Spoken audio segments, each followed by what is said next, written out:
Hello! I'm going to show you all of my Micro Four Thirds gear, and I'll tell you a little bit about each thing. If you want to know more about one of the things, let me know in a comment, and I'll probably make a video about it, because I'm making 30 of those this month. That was a smart idea. Let's start with the bodies. I have 1, 2, 3, and 4, one that's recording.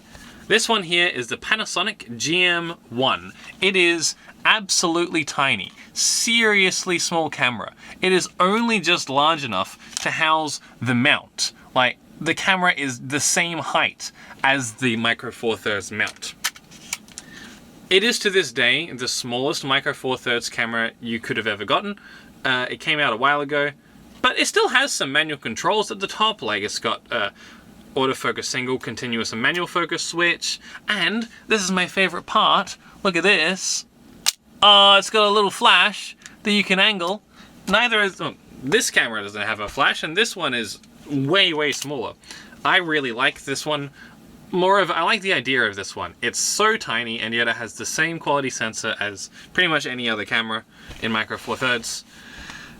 Next one is this boy. This is the Olympus EM5 Mark II, which I've currently got a grip on. This is a photodiox extra metal grip, which I use for larger lenses sometimes. This is my workhorse. This is my everyday camera. This is the one that I chuck in my backpack, and it is my favorite of the bunch. It's quite compact, it's got a really lovely design, it's made of metal, it's cool to the touch. The controls are easily accessible, very comfortable to use, very tactile. There's a whole bunch of programmable function buttons, and the screen flips out like this, which I really like, because I like to shoot photos, with the lens down here, so I'm looking from above, taking portrait photos of a duck, perhaps. And the third body here is the Panasonic G85. I got it pretty much just to chuck this lens on almost permanently for bird photography. I wanted something that had a much larger grip, because putting this lens on this body is not great. And I wanted something that would take advantage of the dual image stabilization that Panasonic can do if you get a Panasonic lens and a Panasonic body. And the last body is that one, right there. It's the Olympus EM1 Mark II, which just arrived in the mail today, so I have not had very much experience with it. I mostly got it for one particular lens that I'll talk about, but it seems to be really nicely built. A lot of really cool features, quite comfortable in the hand, very dense. About as dense as the EM5 Mark II, but bigger, and with a grip as big as the G85. Lovely camera. Now let's get to the lenses, and this is the one that I was talking about before. This is the Olympus 8mm f1.8 fisheye Pro.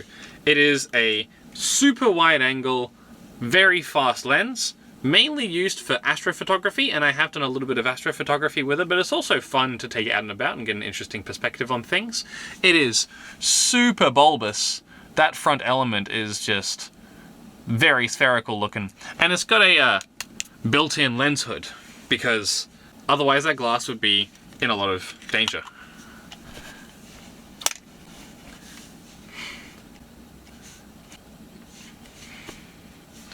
Next in line is the Olympus 12mm f2 prime lens.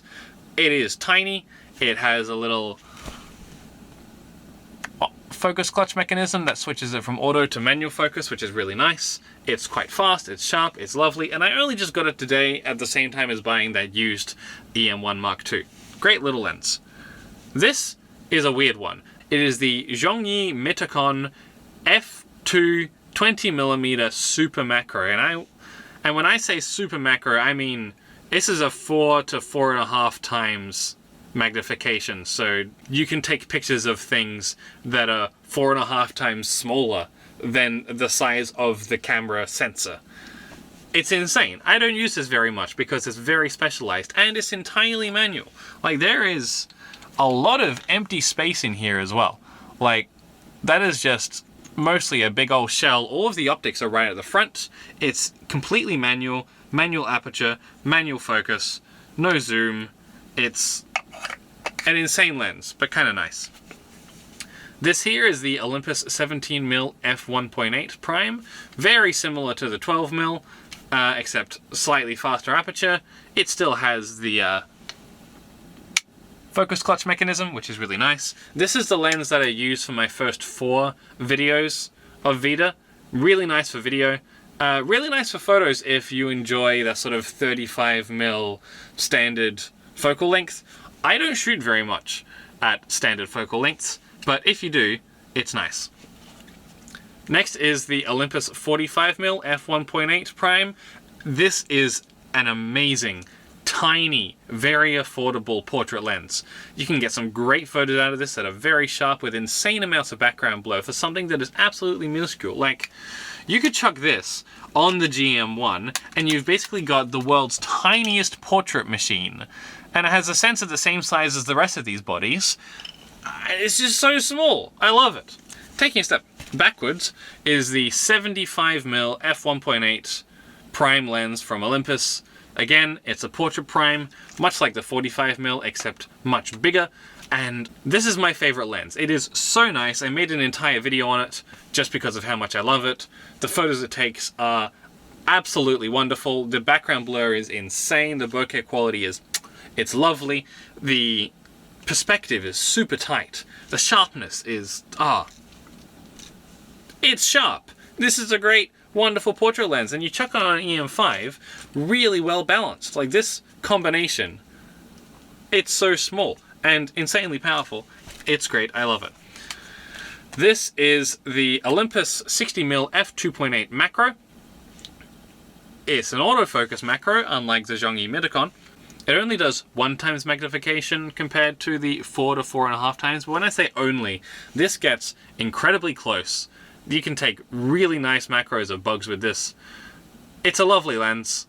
It has a little dial on the side, so you can switch it from taking photos at normal distances to all the distances to only close distances, and then a little springy action thing to make it focus as close as possible. Lovely macro. Take some really nice pictures with it. Over here, this is a gem of a lens. This is the Panasonic 35 to 100mm kit lens that they would ship with the GM1 and the GM5. Those really tiny cameras, this was the telephoto kit lens, and it is a little bit weird. You have to, zoom it out a bit before it starts even functioning. That's 35mm, and that's 100mm, and that is locked. But the fact that you can get 100mm telephoto zoom, 200mm equivalent, in such a tiny little package is really nice. Plus, there's optical image stabilization in this lens. It's hilarious just how tiny this whole package can be. Image stabilization, 200mm equivalent, and really nice image quality. I've taken some great photos with this thing. Second to last, or third to last actually, this is the Olympus 12 to 100mm f4 IS Pro super zoom lens. And this is a polarizing lens, because on the one hand, you've got something that's weather sealed, you've got something that goes a really wide range. 12 to 100, that's 24 to 200 in full frame terms. Super wide range. It's got this focus clutch mechanism like the other lenses. That's good. The zoom just feels really nicely dampened. It's got image stabilization in the lens. It's very solidly built. On the other hand, it's only f4, which for Micro Four Thirds isn't that fast. And there's other lenses in the system like the 12 to 40mm f2.8 Pro and the 40 to 150mm f2.8 Pro that are much faster and more specialized.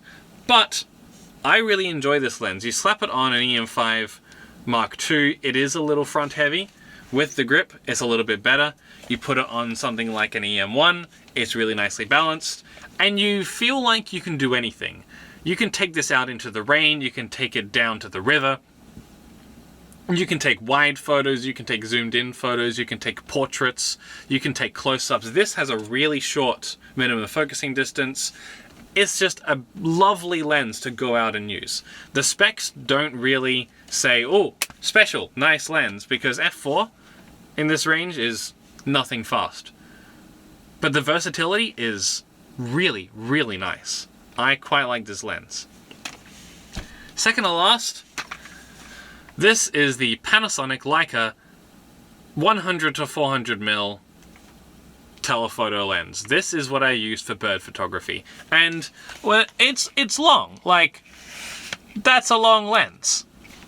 But that's an 800mm equivalent lens, and the fact that you can have an 800mm equivalent that fits in the palm of your hand is kind of nuts.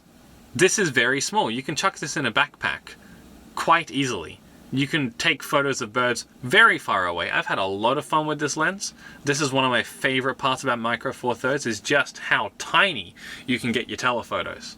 It's a good time. It's really nice. And the last lens is not here. It's there. That's the Olympus 9 to 18mm zoom lens. It's super plasticky. It locks kind of like this Panasonic kit lens, except to close it, you need to flick a little switch and then pull it. It doesn't look great. It's objectively kind of ugly, but it goes to 9mm on the wide end, which is very wide. Like, this is really handy. It's rectilinear, so no bulbous fisheye. And it's tiny. It's so small for an ultra wide. Now, it doesn't get as wide as, say, the 8mm or any of the 7 to 14mm zooms that exist, but it's really quite practical. You can chuck that in a bag, you won't even know it's there. It takes normal filters, like it's got a filter thread on the front. You might have noticed the fisheye does not have a filter thread on the front because you can't. It doesn't work. So as much as I don't like this lens for some reasons, it is a really versatile lens, really handy lens. An 18mm on the long end is quite useful, quite usable for walking around taking normal photos. And that's it. That's all my camera gear. I hope you found some of that interesting. See you later.